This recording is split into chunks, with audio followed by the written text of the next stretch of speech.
umaga na naman. Pero para sa akin, ay ibang uri ng umaga to dahil Lunes.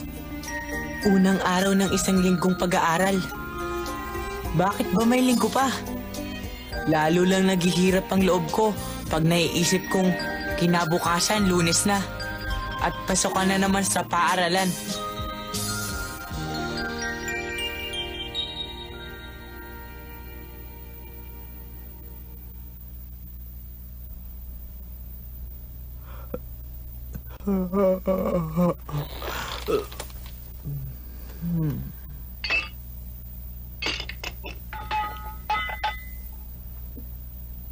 Mary, hindi mo pa ba sila gigisingin? Tanghali na. Hayaan po muna natin silang matulog. Gabi na po silang nakatulog dahil sa paglalaro. Di hindi na pala sila nakapag-aral.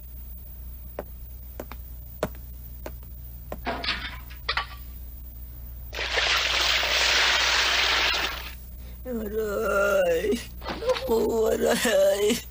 Sid! Aray ko! Aray!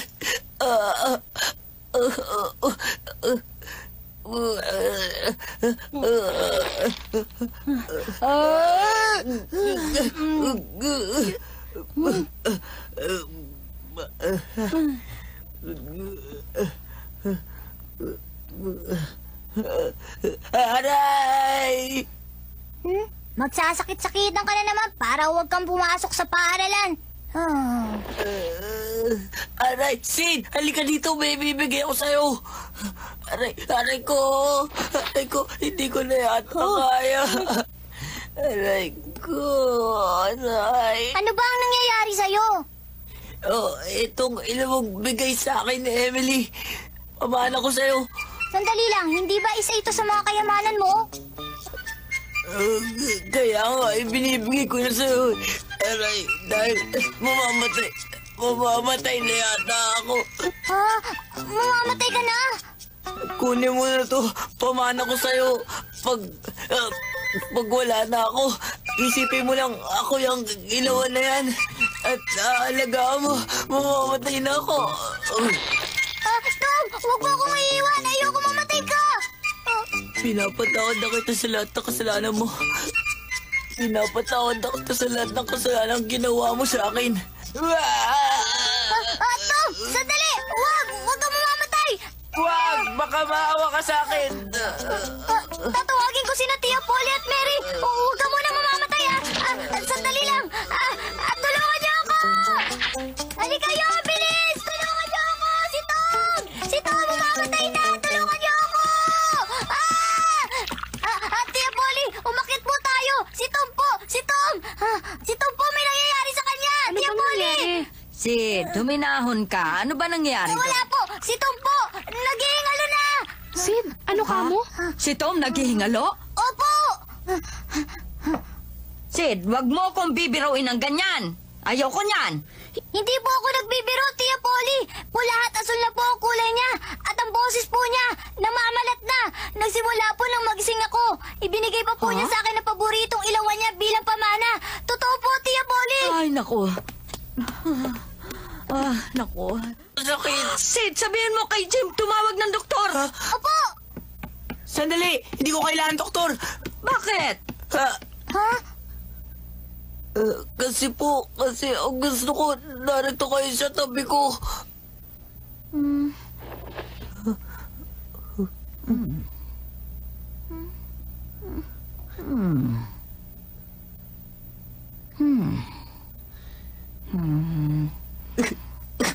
Huwag kang gagalaw. Opo, Tia Polly. Nakikiti po ako. Tom! Sabi ko na nga ba, nagdadahilan ka lang. Bumangon ka dyan. Opo. Wala na yung sakit ng dibdib ko. Pero masakit pa po ang ipin ko mula po kagabi. Lingyan niyo po ito. Ito po, yung isa gumagalaw na. Ito po. Mary, ikuha mo ako ng sinulid. Opo, inay. Sid, ikuha mo ako ng may bagang uling. Opo, Tia Polly. Ano pong gagawin niyo? Bubunutin kong ngipin mo. Ano po? Huwag na po ngayon. Titiisin ko na lang po ang sakit ngayon. Mawawala din naman po ito eh. Hindi. Bubunutin ko ngayon din. Huwag na po ninyong bunutin. Hindi ko na po sasabihin ayoko pumasok sa paaralan. Yun pala ang dahilan. Nagsabi ka rin ng totoo. Nagsasakit-sakitan ka dahil ayaw mo na naman pumasok sa paaralan. Iyon na naman ang dahilan. Hindi po. Wala na pong masakit sa akin ngayon. Papasok na po ako sa paaralan, tiya. Ang sirang ngipin ay dapat bunutin. Wala na pong masakit. Totoo po. May dinasal po ako kagabi kaya gumaling na po. Mary! Tom, huwag kang magsisinungaling. Masama yan. Hindi mo ba alam kasalanan yan? Buka ang bibig. Maging matapang ka.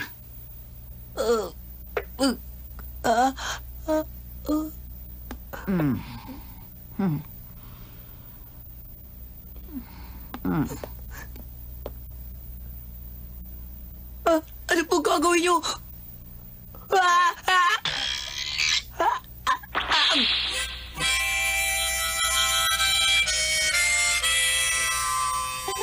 Ano ngayon? Masakit ba? Ano ba umaga to?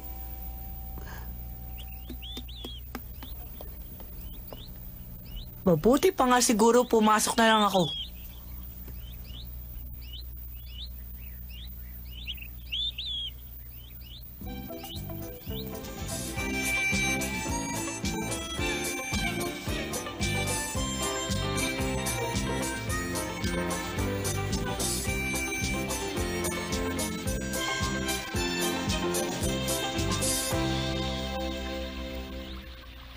Hoy, Tom!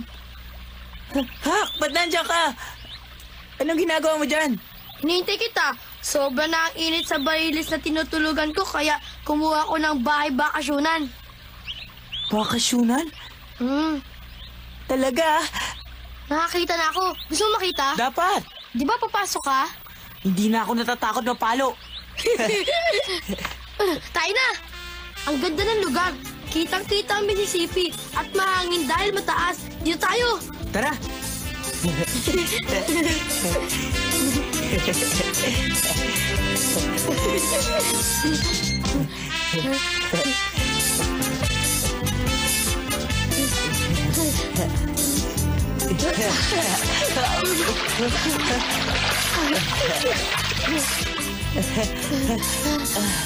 Doon tayo!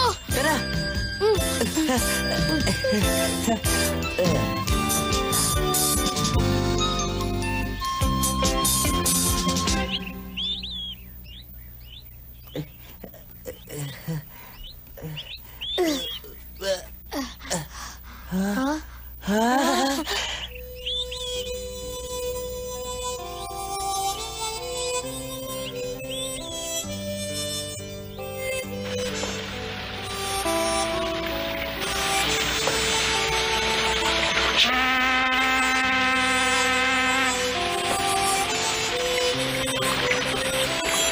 Ang ganda ng lugar. Hak, talaga bang gagawa ka ng bahay dito? Oo ba? Gagawa ko dito. Sige, bibigyan kita ng kahoy at lagari, pati na rin martilyo at pako. Tama! Salamat, Tom! Ito ang plano ng bahay ko. Sige, tutulungan kita sa paggawa. Gusto mo ba? Ano yan, Tom? Binunod ko yan mag-isa, katunayan na matatag ako. Sa'yo na yan. Tulungan mo ako. Ang galing ng plano ni Hak. Nawala ang lungkot ko dahil Lunes. Pinag-isipan namin kung saan kami kukuha ng mga kailangan namin. At nangako ko sa kanyang tutulungan ko siya pagkatapos ng klase ko.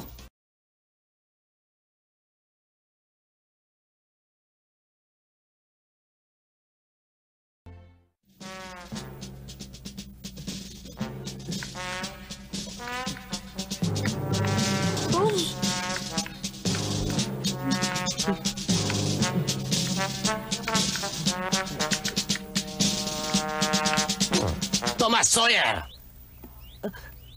Po, Anong oras na sa akala mo? May kalahating oras ka ng huli. At saan ka dumaan para makapasok, ha, Tomas? doon po. At bakit ka nahuli? Umuuga po ang ngipin ko at binunot po ito. Ito po.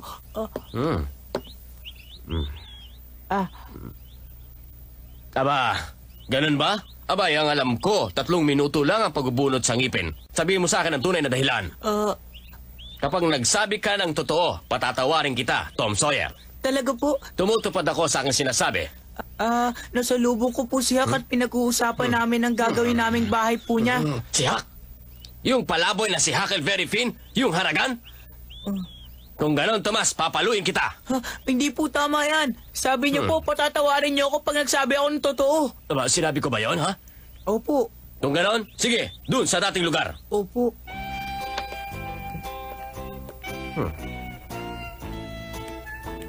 Ang malas ko naman ngayon. Buhat ng di ko natapos ang bigay na dasal galing ni Tandang siyang kagabi. Minalas na ako.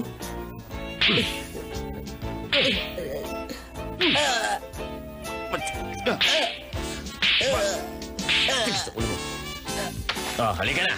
At ililipat kita ng upuan. Magmula ngayon, dito ka na mauupo, Tomas. Ipakikilala nga pala kita sa bago niyong kaklase.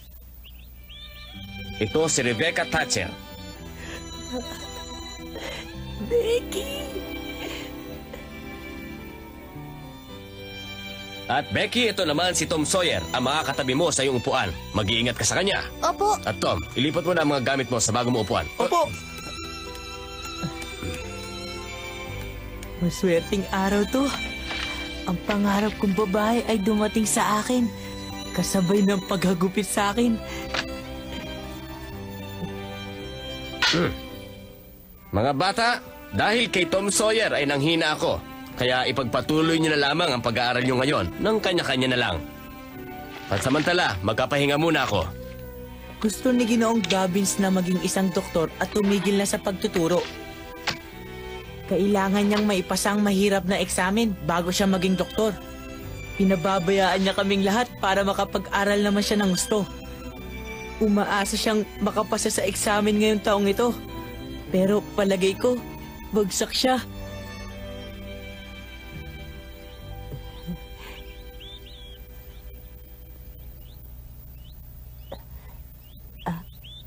Becky. Nagkita tayo sa simbahan kahapon.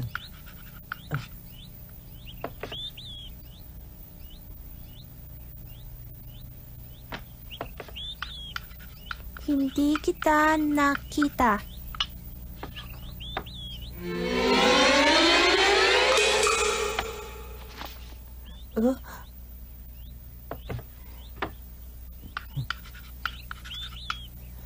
Natatandaan mo pa ba ang nangyari ng Sabado?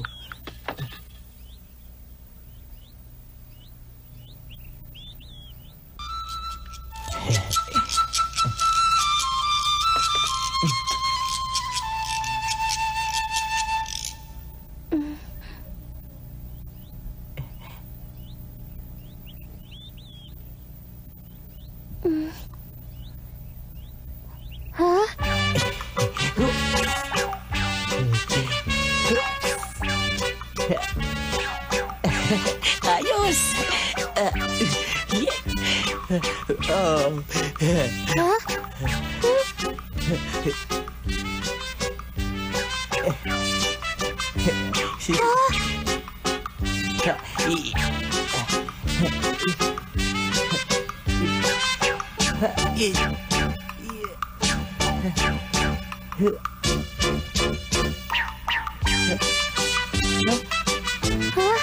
Ikaw ba yun?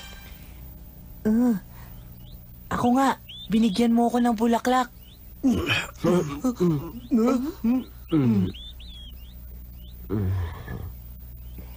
Nakatulog. Pagod na pagod.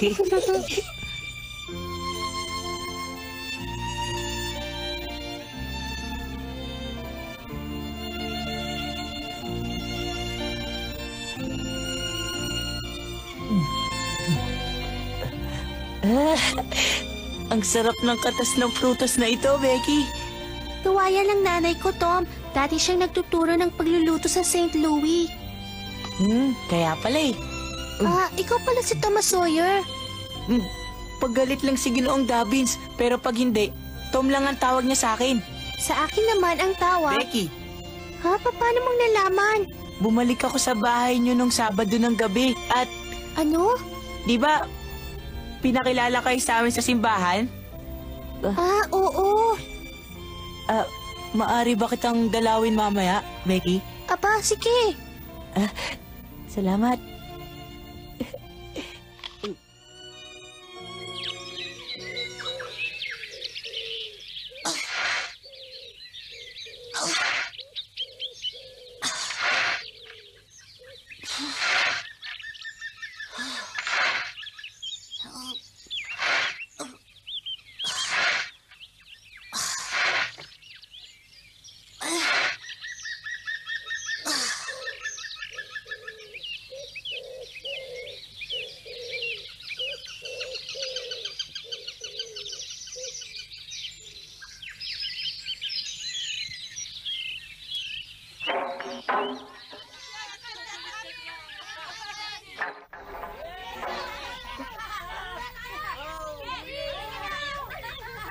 Ang tagal naman dumating ni Tom.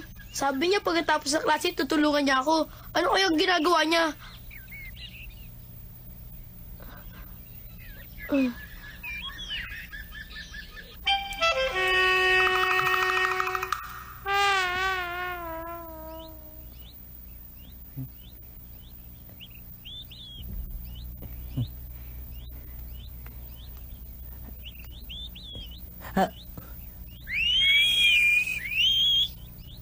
Ikaw pala, Tom. Tuloy ka. Naku, yung aso!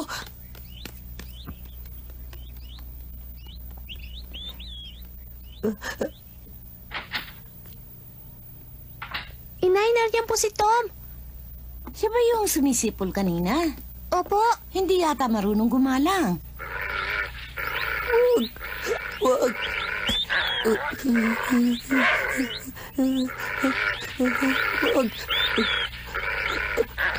Wag! Tumigil ka! Wag mo ko kagatin! Wag! Wag!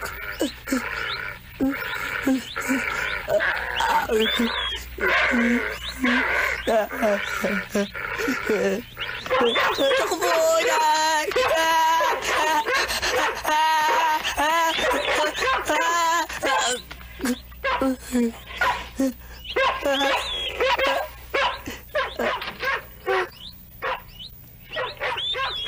Tumigil ka, Cesar. Bakit mo tinatahulan ng kaibigan ko? Ayos ka pa ba, Tom? Ayos lang ako, Becky. Salamat sa'yo. Ito, dala ko para sa'yo. Salamat, Tom.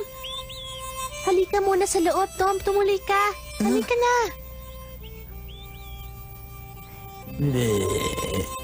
Ganyan kung paano kami naging magkaibigan ni Becky. Ngayon, wala na akong lungkot Lunes. Hindi ko pa rin gustong mag-aral, kaya lang makikita ko naman sa paaralan si Becky araw-araw.